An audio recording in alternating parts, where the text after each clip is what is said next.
So let's talk a little bit about what kinds of systems MapReduce is deployed on. So I don't want to spend too much time on the system internals, since this is a data science course, not a distributed systems course, but it's good to have an intuition for what's going on under the hood. So there's three types of systems to be aware of, or architectures to be aware of: shared memory, shared disk, and shared nothing.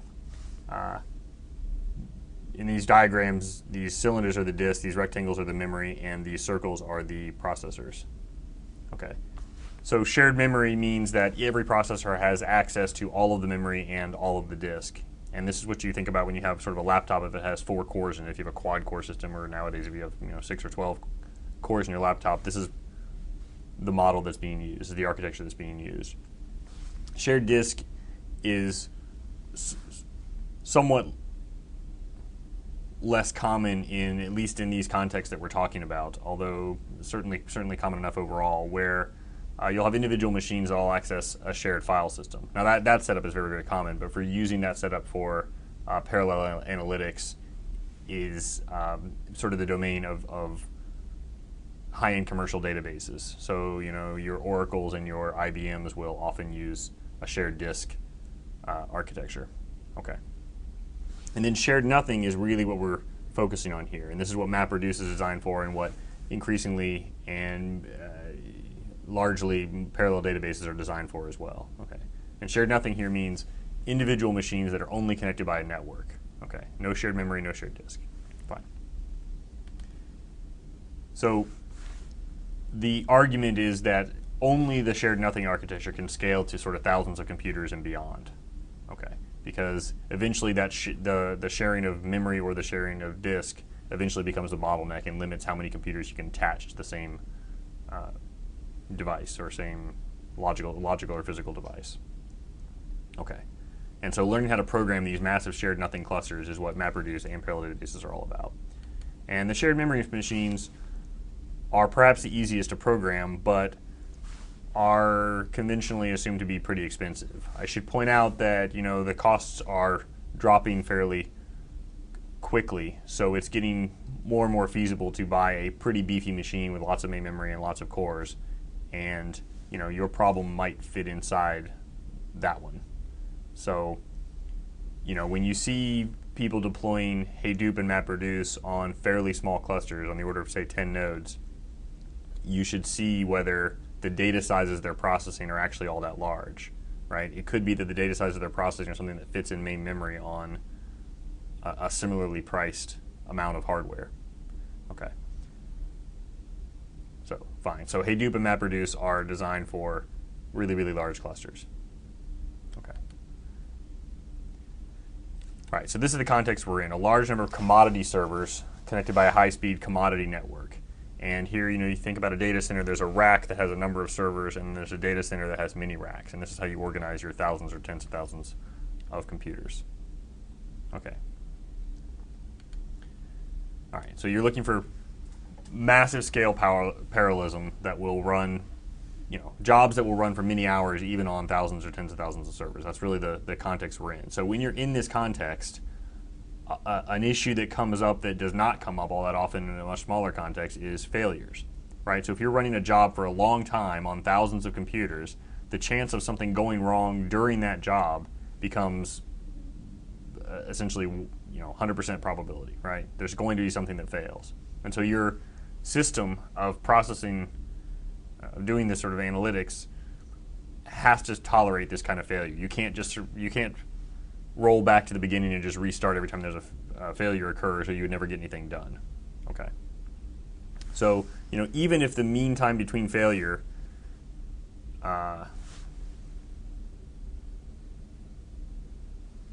for, say, a disk is a year, if you've got 10,000 servers with multiple disks, or 10,000 disks, let's say, spread across 1,000 servers, or any combination hereof, you're going to start to have failures once per hour. And you can look up the mean times failures and actually do the math, but there's a couple of nice papers out there that I'll try to put in the readings if I remember.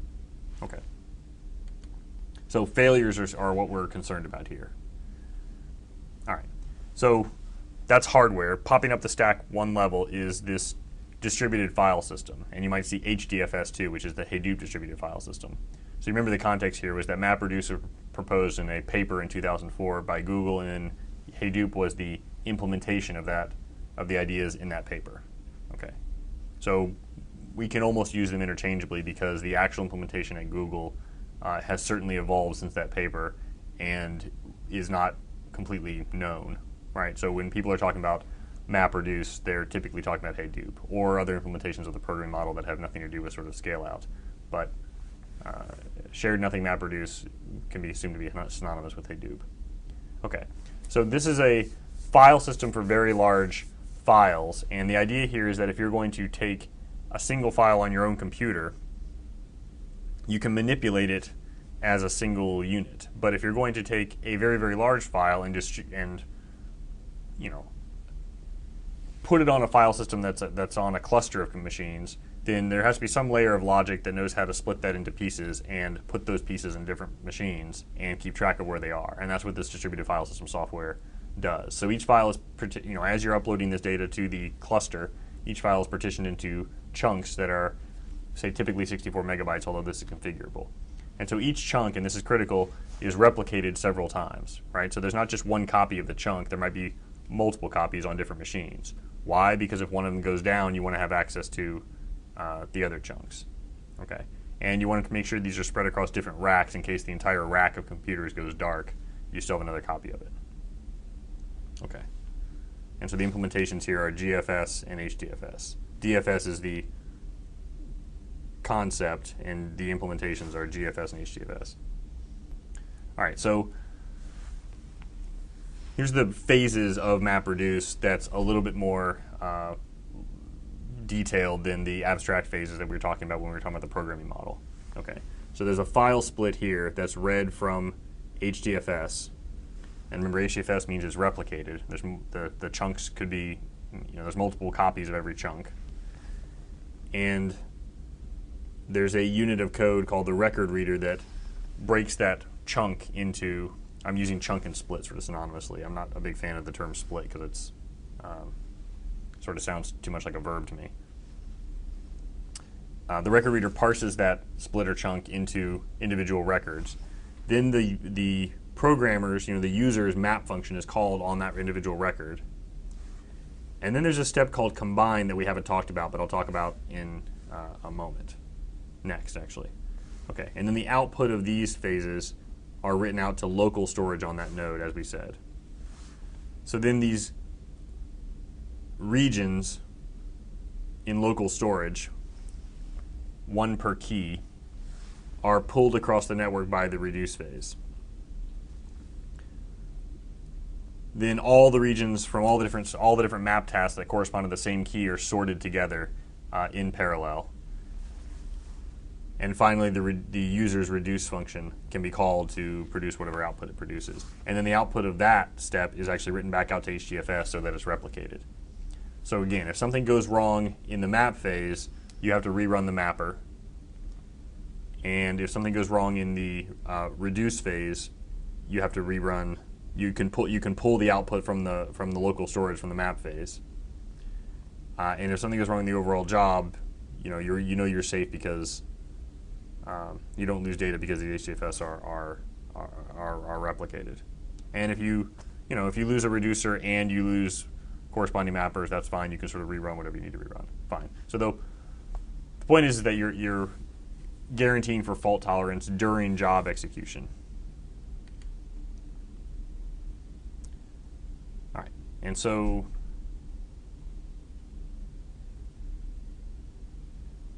let's talk real briefly about the combiner. So to think about why we need a combiner, go back to this word count example that we began with. Well, in each case we produced a word and just the number 1. In the earliest version of this, we just produced the number 1. Right.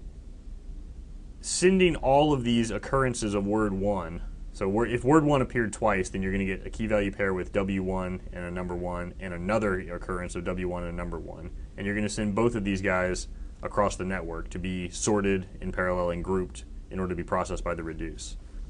Well, that's sort of wasteful. You'd like to combine these into a single record, W1, comma 2, and then just send that because it's smaller. Well, you could rewrite your map function to do this, but it's such a common need that you have this capability called a combiner. And so a combiner identifies key value pairs with the same key and lumps them together before sending it over to the reduce side. So it just saves the network traffic. In many cases, the combiner function can be literally the same function as the reduce function, and it all works out. And what needs to be true for this to work is that the function that you're applying needs to be associative and commutative, but I'm not going to say much more about that. Okay, so here's what it looks like in pseudocode. We saw the map function earlier, and we were emitting this key value pair of a word and a count, and we saw the reduce function earlier. But what we're adding new is a combiner function that has the same type signature as a reducer. And again, often in many cases can literally be the same implementation as a reducer. And the only point of this is that it's being applied before sending data across the network. Fine. So here's sort of a summary of a Hadoop job that I like a lot, and this is from a Huivo who's now at NYU Poly, I believe. He's still at NYU Poly. So the data begins on HDFS, and there are these chunks, and the in-part partitions go to map tasks. Now these are, again, not invocations of the map function, these are entire tasks. And the map, each individual map invocation may produce multiple key value pairs, but regardless, the map task almost certainly does, right? So it's going to produce these local sort of colored key regions. And the regions are going to be pulled across the network to the reduce servers. And here in this example, there's only 2 reduce servers. Now, before we gave this example, we sort of showed all the blue ones going together and all the red ones going together. That was a bit of a simplification. What actually is going to happen is that if you only have 2 servers, well, all the hundreds of possible keys need to be mapped to just those 2 servers. So you're definitely going to get a mix going to the same place. And this is where we've been a little bit glib up until now. We've said that you specify the key and it hashes to a particular reducer, which is true logically, but before that, you have to actually get it to a machine where lots of reduce tasks might be running, or lots of reduce invocations might be running. Okay, and so, in this case, the blue guys and the red guys both ended up on the same machine, and the green guys and the orange guys both ended up on the same machine. And then this parallel sort manages that, right? So it puts all the red things together and puts all the blue things together. And then for each individual color, one reduce invocation is called.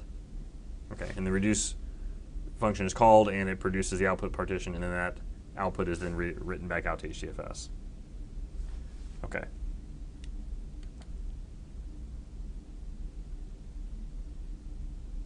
Let me stop there, and I'll pick up here and talk a little bit about parallel databases and how they do query processing, with the point being that it looks a lot like MapReduce.